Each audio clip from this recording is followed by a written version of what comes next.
Good morning. Good morning, everybody, at the Carol Frazier Studio. I'm so excited to bring you my friend Annette, my Yay, friend hi. Annette.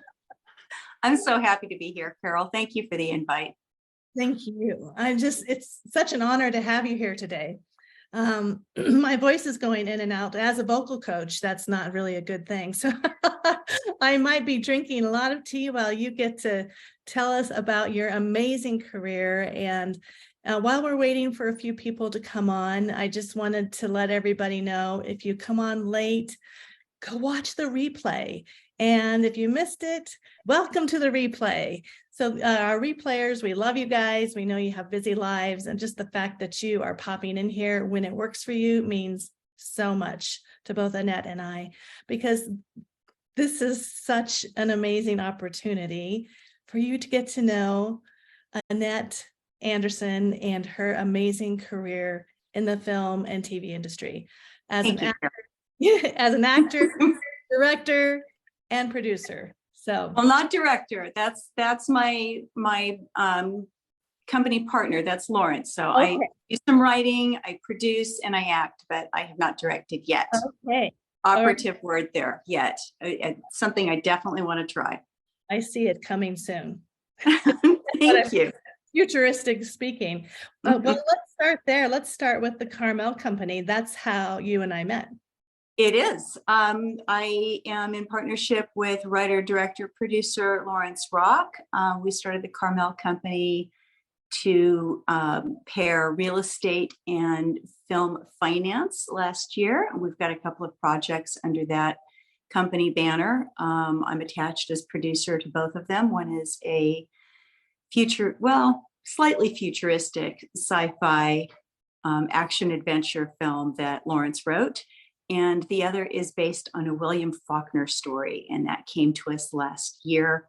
We're very excited about that one. So really a pleasure, really a pleasure. Well, I love the fact that you're combining both real estate, because real estate in Carmel is so valuable. Yes. And so that people can invest not just in the film, but they're investing in real estate so that their investment is protected. That's it. Yes. And that was the whole idea. It secures the investment much more than traditional film investment, which is pretty risky. I mean, it's still risky. Any investment is risky, but this was something Lawrence came up with last year, and I thought it was brilliant. I mean, it's basically what the big 5 studios do. They rent out their studio space on their lots and make a lot of money doing so, and it helps offset the risk of creating content. So we didn't invent this. We just were paying attention and figured it out, and here we are. And it seems to be a business model that's resonating with investors. So we're pretty excited. That is amazing. Well, both my husband, Tim, and I are so blessed to know you and Lawrence. You guys, even though that you've done so much in the industry, you are both so humble and so kind. And, you're really invested in not just the projects, but you're invested in the community. And you started a group called The Crowd, which I think several crowd members are going to actually be joining us. Tell us about that real quick, and then I'm going to make sure we're live. We are. Awesome. So the crowd, I have to credit a couple of people. Obviously, Lawrence, he was the one that started the group. Obviously, I'm there with him administrating the group and making sure that it stays on track. But the idea of creating a Facebook group for the community actually came from Kevin Armstead. So I want to give a shout out to him. I hope he's watching or sees this on a replay. And it's grown beyond our wildest dreams. I think we're just under 3,000 members now in a little over a year, which is amazing. And we have members from Seattle all the way down to San Diego. So it's definitely grown beyond the Carmel, Monterey Peninsula area, but it's founded and named after really the historical crowd in Carmel from the early days of the art colony there. And we try to stick to the same basic premise of no weaving spiders in the group, which means everybody has to be on their best behavior. It needs to be supportive and positive and a safe place for artists to come and share their work and connect and foster each other's growth and creativity. And that is exactly what it's become. And I'm really proud of how everybody interacts in the group and really what it's become. And I just hope it continues and grows and can continue to be a good place for people to connect and foster their creativity in whatever it is, whether it's filmmaking or singing or writing or painting, photography. We've got all kinds of artists in the group, and it's amazing to see everybody interact. I love that. And that's very similar to what the Carol Frazier Studio is, almost exactly. I started it 8 years ago, just kind of putting a few of my clients in there so we could support each other. And then it just kind of grew and grew. And it's been at a beautiful pace. And we're not at 3,000, we're almost to 300. But it's the same thing where we get to, like you said, foster each other's creativity. I always say, as creatives, most of the time, not always, like in the film industry, you're not flying solo, you're flying as a team, but a lot of creatives fly solo.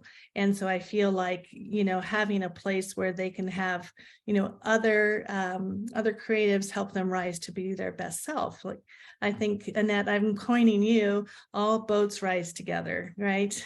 All boats rise with the tide, Right with the tide.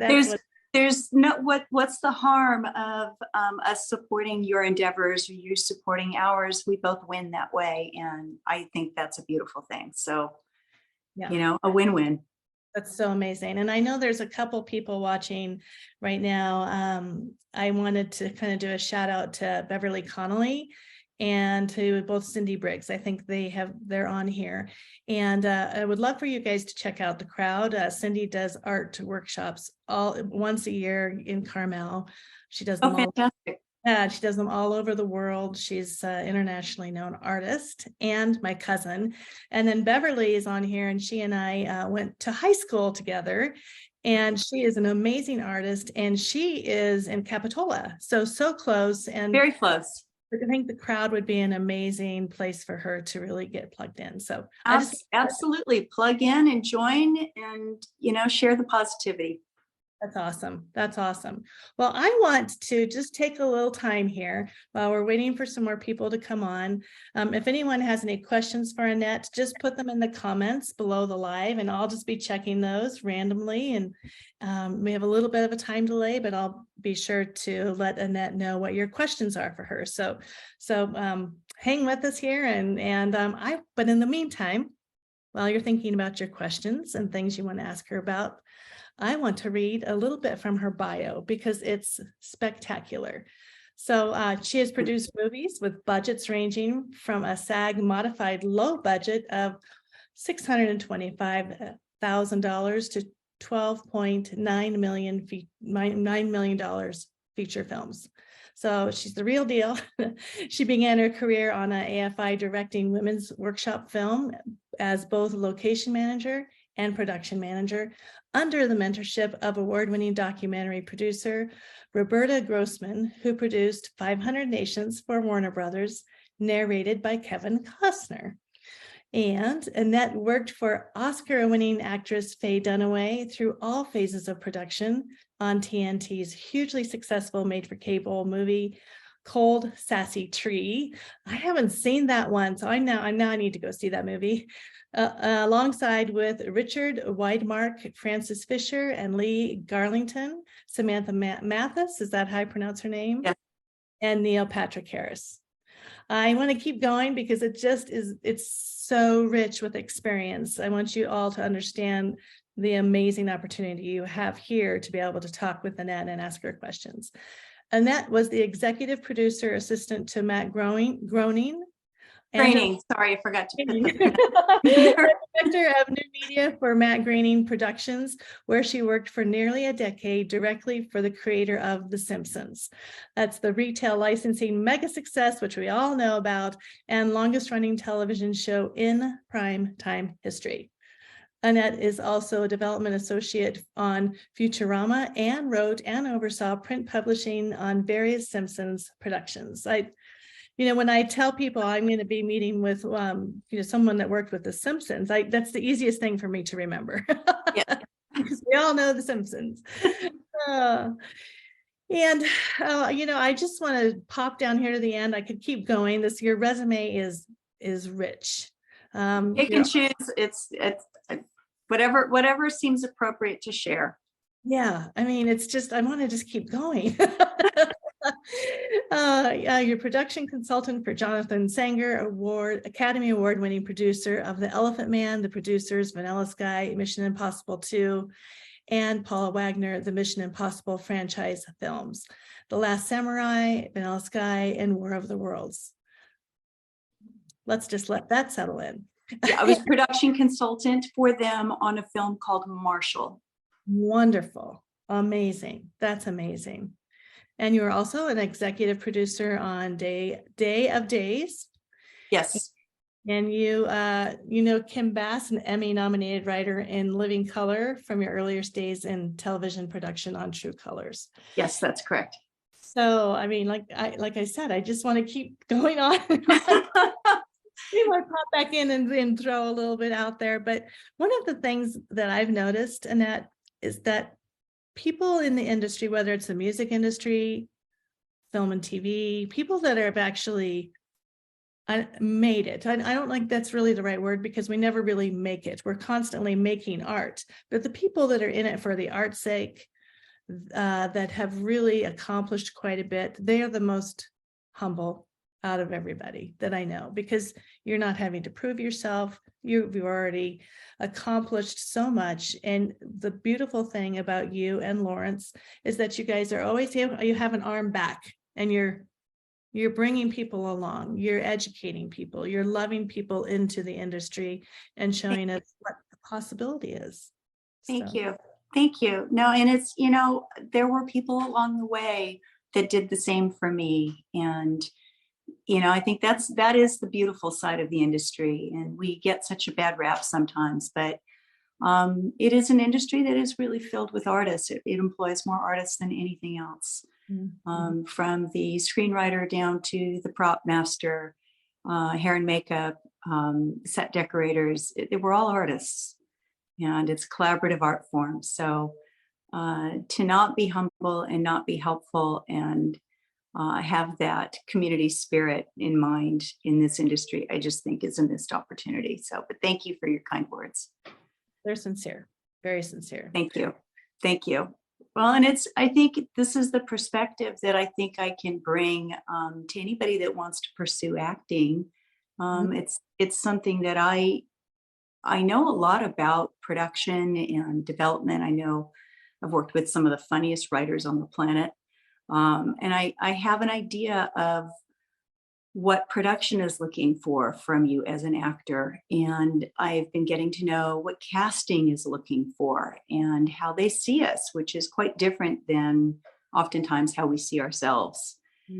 So those are the things that excite me about being able to share with people and teach in terms of acting, how to present yourself and what that opportunity really is for you as a creative. Right. So can we start there? Can we just talk about, say, for example, I know a lot of people are aspiring actors that are coming on here, or even people that need to be on camera for their business. Yes. Or for a Zoom similar to this one. I'd love for you to help us understand, some tips on how to show up on camera and auditions specifically.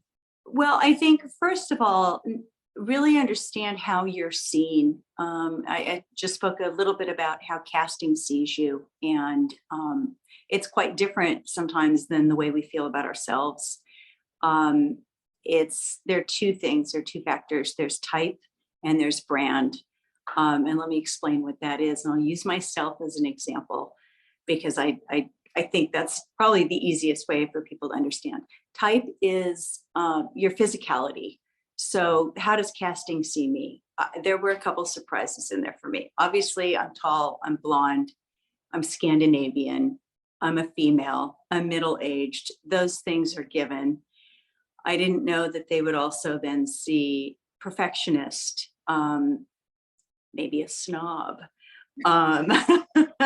But given my physicality, how I look, how I appear on camera, that means my type is going to lead me to roles like lawyer, senator's wife, maybe a creative director in an ad agency, women that have some stature and some power because of the way I dress, because of the way I carry myself, my physicality.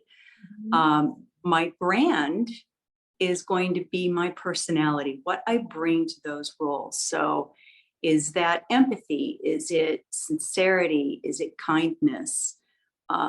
Those are things that are unique to me, not just how I look, but my personality.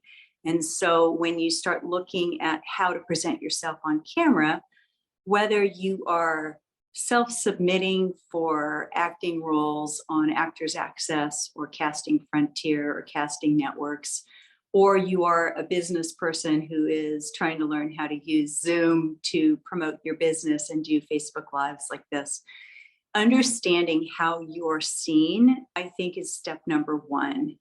And then you can change your wardrobe and your hair, your appearance to maximize that image that you are projecting and refine it. So that's where I would start with that. You know, I wish I had your photos that you sent me, your headshots. Your headshots were all the way from here, all the way over to here. I mean, I could feel the different characters when I looked Thank at you. It was really, yeah, wonderful.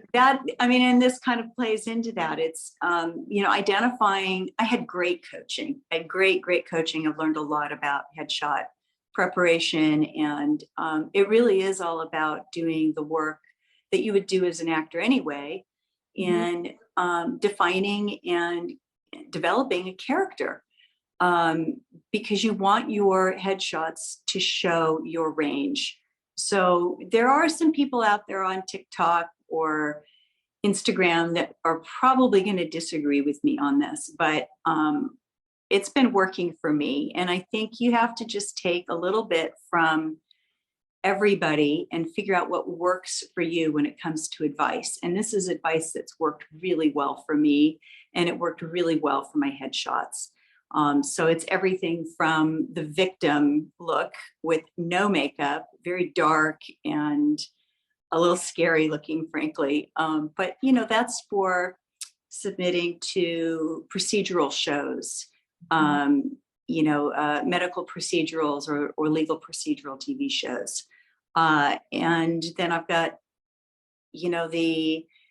the country club housewife that has just walked into the club and is seeing her husband across the room with his mistress and has just ordered every bottle of wine out of the wine locker to share with her friends at the table. It's the gamut of those things and creating those different characters. And that's the one with the pearls, right? Yes. And, making sure that you understand what your motivation is, who you're in relationship with in the room, if you will. There's a whole checklist of character development and preparation that I use as an actor, that I've taken from many different classes, and I've kind of created my own process. But that is what I had in mind behind each one of those photographs. So if you are, for example, you're a realtor and you are getting your headshots done for your marketing materials, maybe do some work on who you are to your clients. What is it that you want to project? Think of a particular client who you really helped and why and how you assisted them. Make it really personal and have all of that in mind during your photo shoot. And I guarantee you're going to see a difference in your photographs if you have intention and clarity in what you're doing. I love that. I'm in the middle of doing a tiny bit of rebranding, and I sent out a survey to like 20 of my people that I've either worked with or that know me really well, and said, how would you describe my brand? And then I asked them like specific little questions, like what kind of car am I? Because What I was learning is that it's really important to understand, and you've said this several times, what other people think of you, what they say about you when you're not in the room. That was, from my mentor, Faith, she really drove that into my head. So I did it. And it came back a little different than I expected. Yes. But it was very consistent. Yes. Yes. Very consistent. It's surprising, isn't it? Yeah. Yeah. Girl next door. I'm Italy. I'm a little sports car. I'm a frothy, pina colada with an umbrella in it. Oh, I can absolutely see that in you, Carol. Here I'm thinking, oh no, I'm a very serious coach. But it was a great and brave and courageous exercise, and I highly recommend everybody does it. If you're building a brand, it's very important to understand that. And you said something else that's really important, and that's that you're rebranding. I think this is a mistake people make, and I'm guilty of this. I am also in the process of rebranding and trying to get my website completely updated, trying to get my IMDb page completely updated, and getting headshots done. I'm behind on that. I need new headshots, but it's constantly something where you need to think about it. And, as we age, those things change a little bit. I'm not going to get cast as the soccer mom perhaps anymore. I mean, in acting, we always age up a few years. So I'm going to be seen in a more senior role now, the way I look and the way I sound, than I would have been when I first started acting. So, and that was, I started in my 20s and then took a huge break and did production work, but really started getting back into it in like 2015. So it's constantly something that you have to reassess and update. And, if you are represented, work with your agent, work with your manager on this, and make sure that you're staying on brand and staying marketable for the industry. I love that. And so I'm just going to use this as a segue, because we were going to tell you about this towards the end, but you all know that I started the Compose Yourself group, and I'll tell you more, but Annette is going to be one of the coaches in the group. So this is huge. So you not only do you get access to me as a coach, you're going to get access to Annette. We have an amazing team of people, and I just had to do a quick little plug there, because like you said, you always have to keep a pulse on your brand. You always need to be changing it, updating. Yes. Being honest. Yes. Yeah, it's that honesty. It's not like I'm not proposing that people go out and be, influencers. Now, there's a great place for influencers, right? Yes, of course. But acting and being real within your brand, these are different ways of approaching brand. Yes. And if you're truly honest with yourself about your age range, for example, that should be a 5 to 7 year age range that you focus on in what you apply for as an actor. What in my case, my reps send out those submissions for me, but it's, and being willing to age up. And that's a really hard one. It was hard for me to get my head around when I first started working, that I was going to get cast older than I felt. And that's, we just have to be honest about who we are. And the more you can embrace that and work within the confines of the honesty of how the industry sees you, the better you're going to be as an actor and the more you're going to work. That's so, bring on the grandma roles. Now, excuse me, you have a class coming up. You're going to be teaching. Yes. Yeah, can you touch on that a little bit? Thank you, Carol. I am going to be working with Nina Martina, who is, I believe she's also watching this morning. So if you are, hi, Nina. And what we've talked about doing is providing an online or in-person class for beginning actors, those who are new to the industry, those who need to learn the business of acting, because it is a business, just like anything else. Mhm. And we've touched on some of that would fall under the heading of business of acting. And we're gearing up right now to launch this. And I don't have particulars for it yet, but I'm really excited to be able to share my knowledge, my background in production, and how that has changed my approach to acting. And let me just give a little shout out to Nina here. She has years of experience with modeling. She's very well trained in how to pose, how to stand.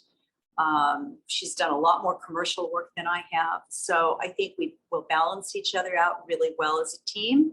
And I think we have a lot to offer. I'm excited to share from some of the great people I've studied with what I've learned. I've worked with celebrity acting coach Joseph Perlman in Los Angeles, and his technique is something I fall back on all the time.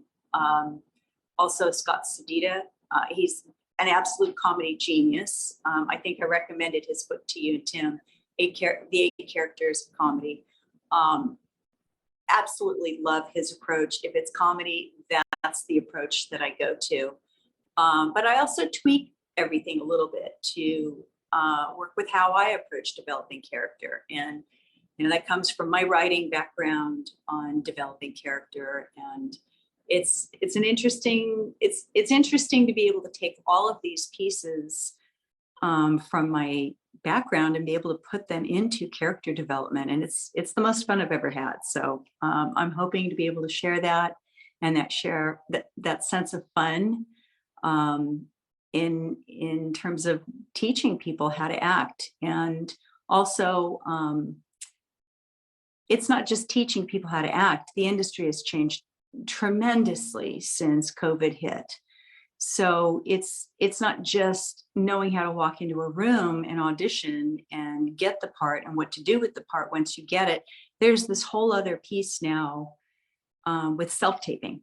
And this is one of those things. If you go online and you start looking at the TikTok videos about self-taping or the Instagram posts from various people about self-taping, you're going to get very confused. There are all kinds of rules that people have and ideas on how things should be done. And yes, some of those are hard and fast rules, but you got to learn how to use the camera and use the space that you're in. And it's really a challenge because you're not only learning your lines, creating the character, you're also the lighting designer, your hair and makeup, you are your sound technician, you're having to edit your submission, and all of this is coming at you with an opportunity, let's say for a commercial audition, with less than 24 hours notice. Right. So to have a plan and to know how to put all of those pieces together and what your shortcuts are, you have to have a plan. You have to have a plan or you're going to miss those opportunities. So it's something that's constantly changing. I will say, I sat in on 2 Zoom sessions in this last 10 days, 2 different groups of professionals. One session that was promoted by Casting Networks, which is one of the 3 big casting sites that we actors use. And the other was from a leading acting coaching team in Los Angeles, one of whom is a casting director of quite some note. She's done a lot of work. So these are people that are really knowledgeable. And one of the things that they talked about that I'm very much guilty of not recognizing, we think of as actors, we think of what's happened to our side of the industry during COVID and how it's affected us, but we don't realize it's affected the entire industry. There are professionals who have had to move in with their parents. There are, casting directors whose aging parents have had to move in with them or their children, or, their business has dropped off by 40% or whatever. And it's affected everybody across the board. And the way to keep going with this is to embrace the new standards and stay connected and stay grounded and stay true to your art and keep going. There is still a community there. It's it's available to reach out to and connect with through social media. I found it hugely, hugely helpful to be able to connect with casting directors in particular. And, they want us to succeed. They want us to see us do our best work. But the other side of the industry is we've now had this self-tape protocol for auditioning now for close to 3 years. And, the expectation is that we've got it by now. And so there's no more explaining or excuses that are going to be tolerated. You just have, if you can't meet the standard, you're going to be out of luck. So that's kind of, that's some of the latest information that I've been privy to, and I'm sure others. I know that Nina, and I think if Vicky Souza is listening, she was probably on that Casting Network Zoom also. So there are a few people that are in our group that I think already know this information, but it's, we got to realize this is collaborative and that we're all struggling with these new methods of creating. Yeah. I watched one of your tapes, and I think I was crying within 15 seconds. Oh, wow. Oh, Carol, thank you. And I'm not really a crier, I mean, I'm not one of those people that sits and cries in front of a movie, but you had me crying. I mean, just immediate. And thank you. I guess. No, it was a bit. It was a character role in which I was, the audience needs to feel your feelings, and you just took me right there immediately. And I think that's another thing too, that's going to be so important, that you're going to be able to teach people, is how to be in that character, like you've shared with me, before you're even on the camera. You're already there. Developing your moment before, and knowing who you are in the scene, knowing your relationship with the person that you are speaking to, and knowing the history that you have with that person, how they make you feel. It's so layered. It's everything from what year is it, what's the weather like, to how you use the space when you're auditioning. It's, one of the things that I learned, and I'll just kind of, I guess, demonstrate this, but if you want to become more intimidating during an audition, you can very slowly move into camera and be a little bit more threatening than you were a moment ago. And if you want to be timid and show fear, you can adjust very carefully, move away. None of your movements are big on camera. Auditioning on camera is totally different than it is in a room with producers or casting directors. And it's learning little things like that, little tweaks on how to use the camera to your advantage. Do you stand? Do you sit during the audition? There are people that have absolute rules and preach those rules, like, you never sit, you never stand. For me, it depends on the role. It depends on, is it comedy? Do I need to be able to move more? Is it drama? Is it intimate?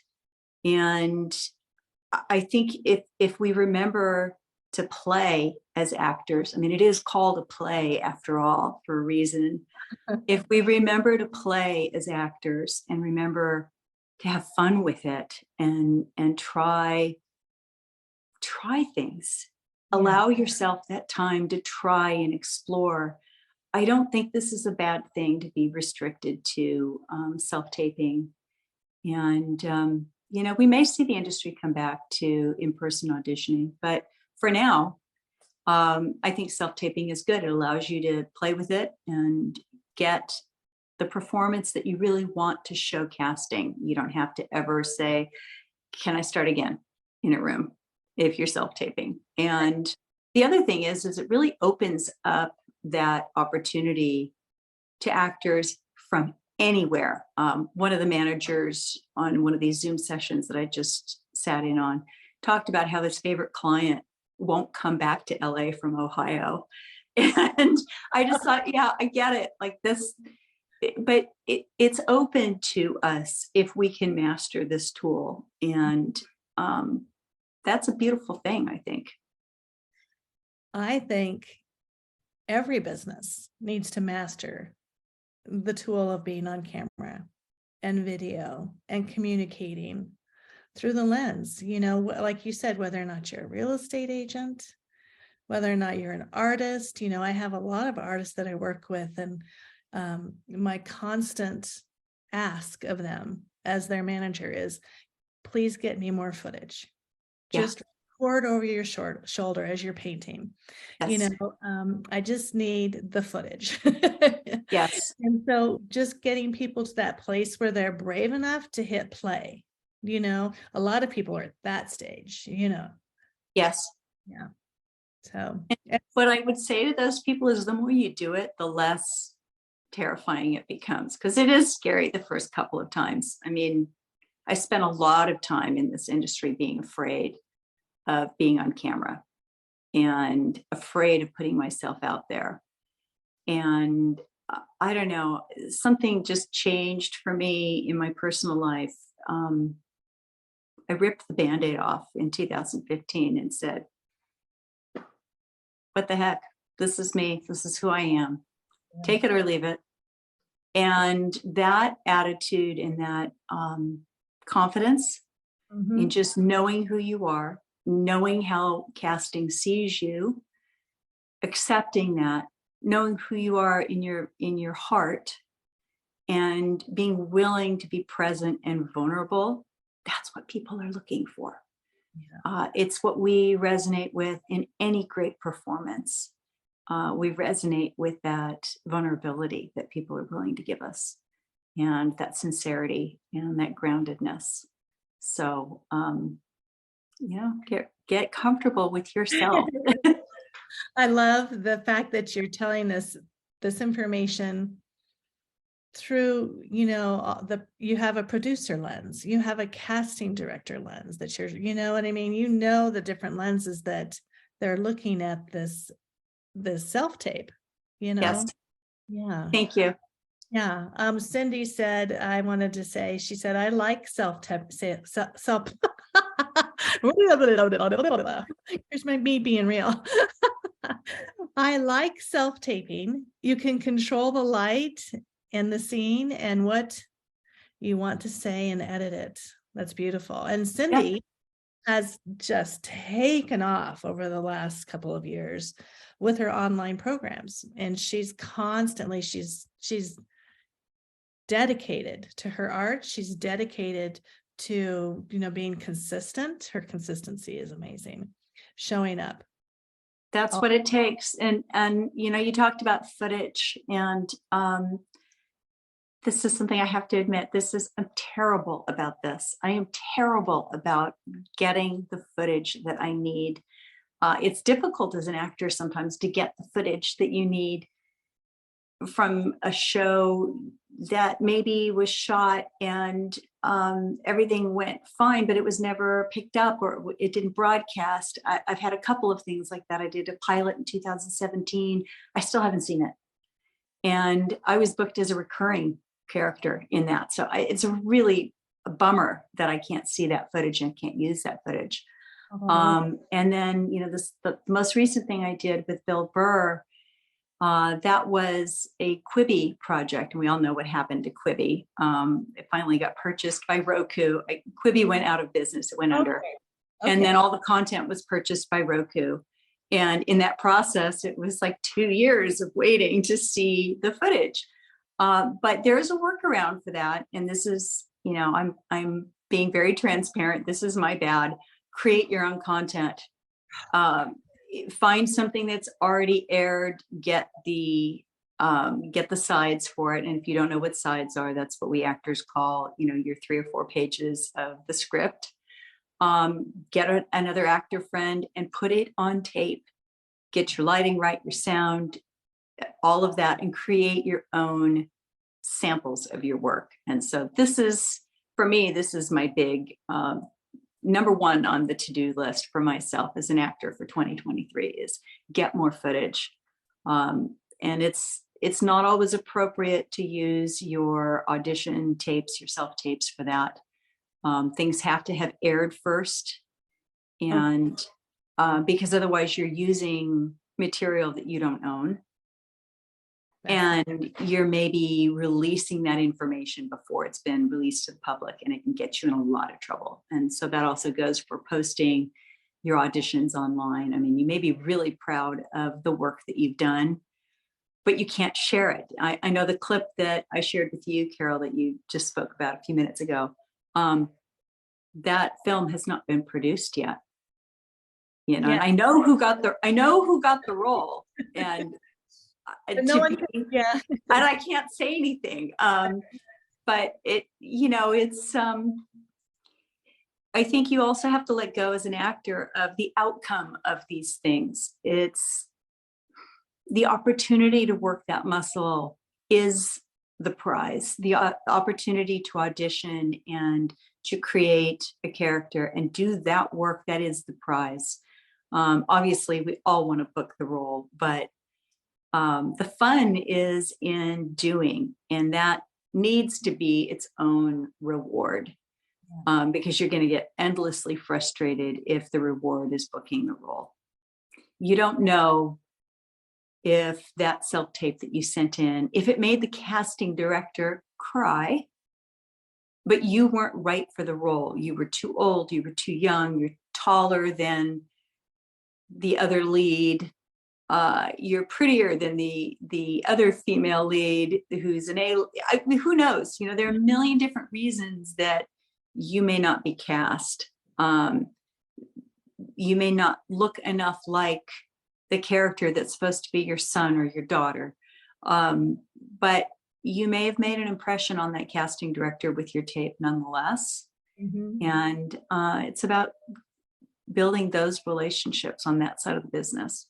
That's awesome. You know, as you're speaking, I'm thinking about, there's a lot of people in the group that have done some acting. And I know one gal, Susan, I'm not sure if she's on this live or not, but she has been in several horror films.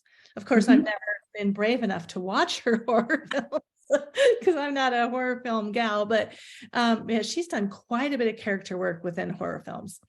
And I think it would be fun if anybody in the Carol Frazier Studio has done any acting and you want to share any of your information, just share it underneath this live. And like, for example, if you have an IMBD link, pop it in here. This is the time and the place where we get to support each other. Love that idea. Yeah, so do that. I see that Nina is in here and she said a couple things, and Otto is here with us right now. We've got Gloria Harrison Rabbit from the East Coast watching, and it's fun to have you all here with us. Hi, everybody. Thank you for being here. Anybody has any questions, go ahead and put them in. Let's see. Nina says, Brian Cranston says auditions are part of an actor's job. You are working as you audition, but as you say, after you leave the room, you've done your job. That's exactly right.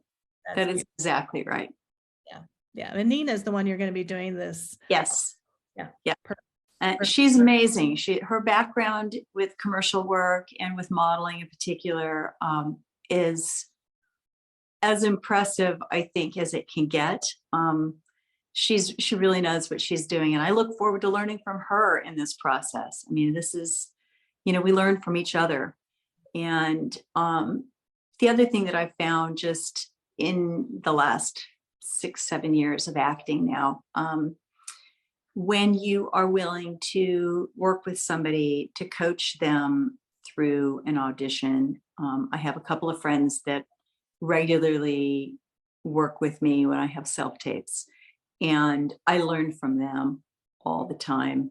And when I am the reader for them and coach them and read with them, I know they learn from me. And that's one of the things I really love about this art is you don't need props, you don't need a paintbrush, you don't need you do need a camera, but you don't need you don't need things really to do this work. You don't need supplies. The supply is you and what you're willing to put forth. And I love that about acting. Nobody can ever take this skill away from you. This isn't, you can't lose you're not going to lose your writing and have it affect you, like Hemingway did years ago, lost all of his work and had to rewrite. I think it was The Sun Also Rises. But this is something that's just, it's part of you and really can't be taken from you. It's there for you to give freely. And, I try to do it with love.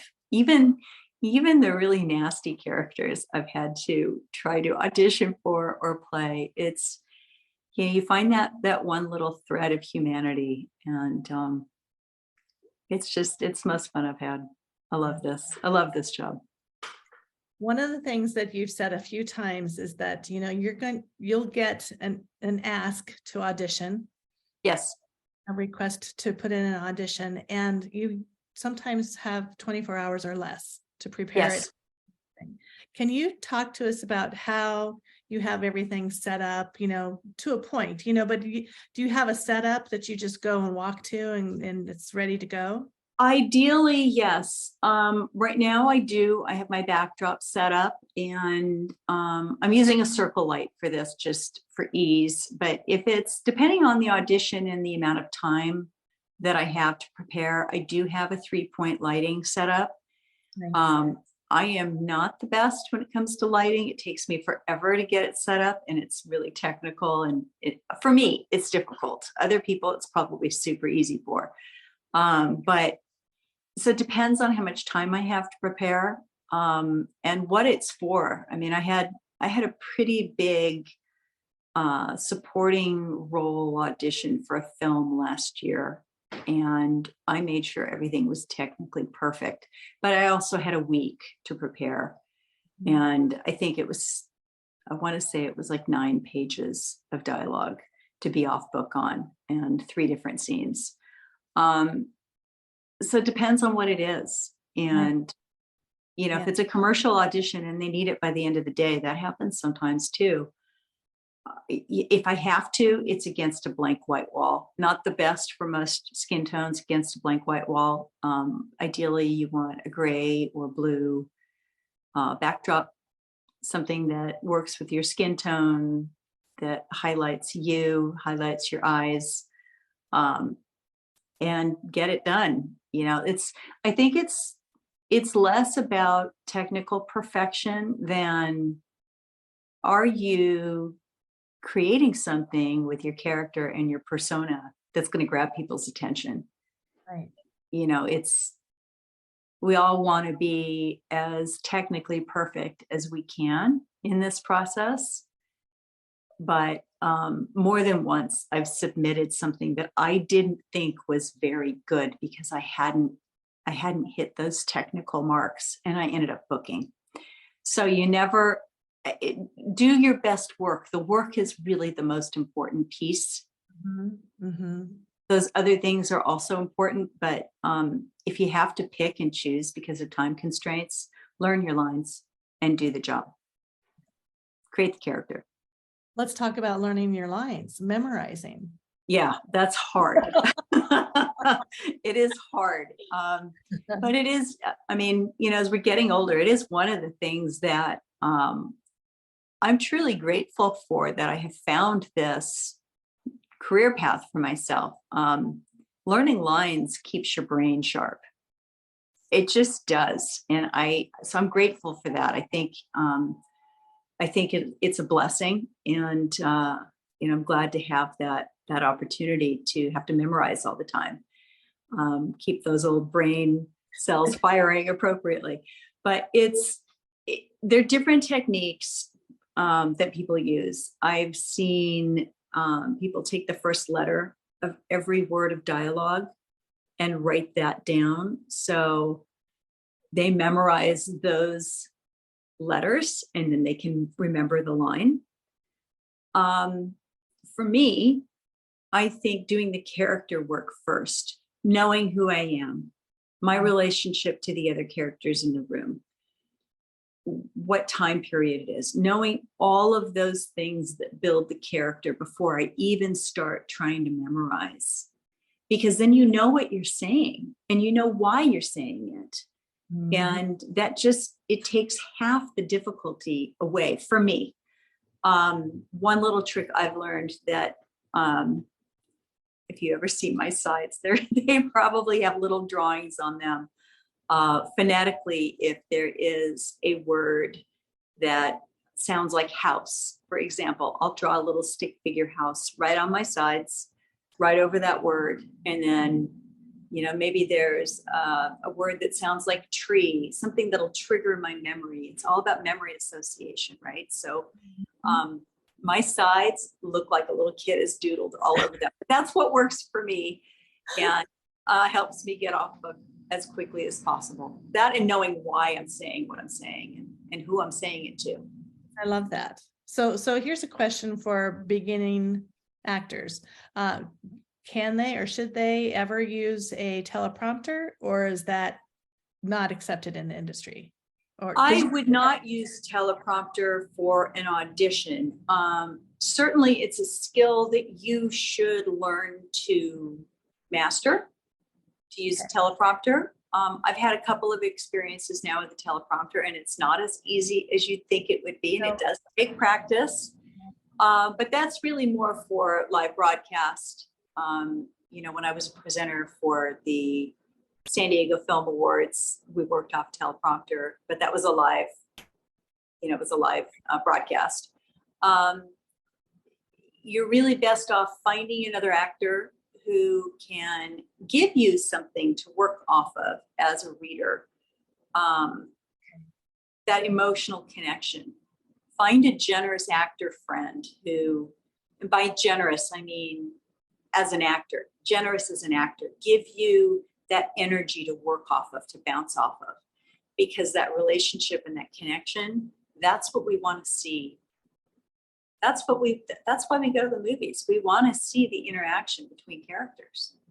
Exactly. And it's going to, like you said, it's going to so enrich your performance anyway, because It does. And there are some tools out there that'll help you learn to go back to the memorization aspect. Also, there's an app called Line Learner that I don't know if it's free. I can't remember. I've had it for so long, but that allows you to record yourself speaking the other person's lines as well as your own, so you can practice. But I certainly wouldn't use that for the audition. It's a tool that is helpful for learning, but you don't ever want to record your own voice in the other character's lines and then try to react to that. First of all, you'll never get the timing to sound natural. You'll never get the use of the gaps correct, and it's going to sound weird, and it'll throw you, and if it throws you, it's going to throw casting to hear your own voice speaking to yourself. It's just an oddity. So, find somebody that you can work with, and there are Facebook groups, there are apps out there. I think one of them, I don't know, I'll have to follow up with you, because I don't use those, but I know that there are apps out there where you can, there's always a way to find a reader. That's awesome. I've been Tim's reader. It's been hysterical, because I've done some acting, and I have, like an IMBD account, and I've, enough that I could get on there. But I'm doing reading for Tim, and it's so funny, because I'm so dry, A, B, C, D, E, F, G, and then he's acting. And it's also been, I don't know, some of you know my husband, Tim. He's in the group. He's an executive chef. He's doing some amazing screenwriting, which is how we kind of met Annette and Lawrence as well. And but he's also going back into acting. And one of the things, our biggest challenge has been the setup. Like, literally, I think if we had a setup that was up all the time, I think it would make that moment smoother. And of course, we're trying to juggle, having little kids in the house, being grandparents, all that stuff. But Yes. this, for me, is a big deal. And I even coach on that with anyone, like if you're creating a course, if you have a business of any kind, it's so nice to be able to walk into a space and have everything plugged in. And I'm literally into it's all plugged in. So you're just hitting the one button, you're hitting one button, on, lights, camera, action, go. Yes. Yeah. It's important. I think it detracts from your ability to be in the moment and be creative if you are scrambling to get all that setup done before you hit record. It's, but not everybody has access to that kind of space in their living conditions. And it's a challenge. I mean, I've worked now with a couple of coaches, acting coaches out of New York. And so I've seen just in those groups and in those classrooms, what some actors in New York in their little teeny tiny apartments have had to do. And just put your creativity to work. Figure out, can you put a blue or gray backdrop on a scroll or something that you can pop down when you need it? Can you attach it to the wall? Can you paint the wall a particular color? Maybe not if you're a renter, but if you own your own home, maybe you can paint it that blue or that gray that works for your skin tone. And then you always have that ready to go. For me, for my 3-point lighting setup, I don't break down the entire light. I store the heads, if you would, the top portion of those lights already ready to go. Because they're just time consuming and difficult to put together. But to just pop those on a C-stand and get them in position, that it makes a difference. It makes a difference in how long it takes to get the setup and get the lighting right.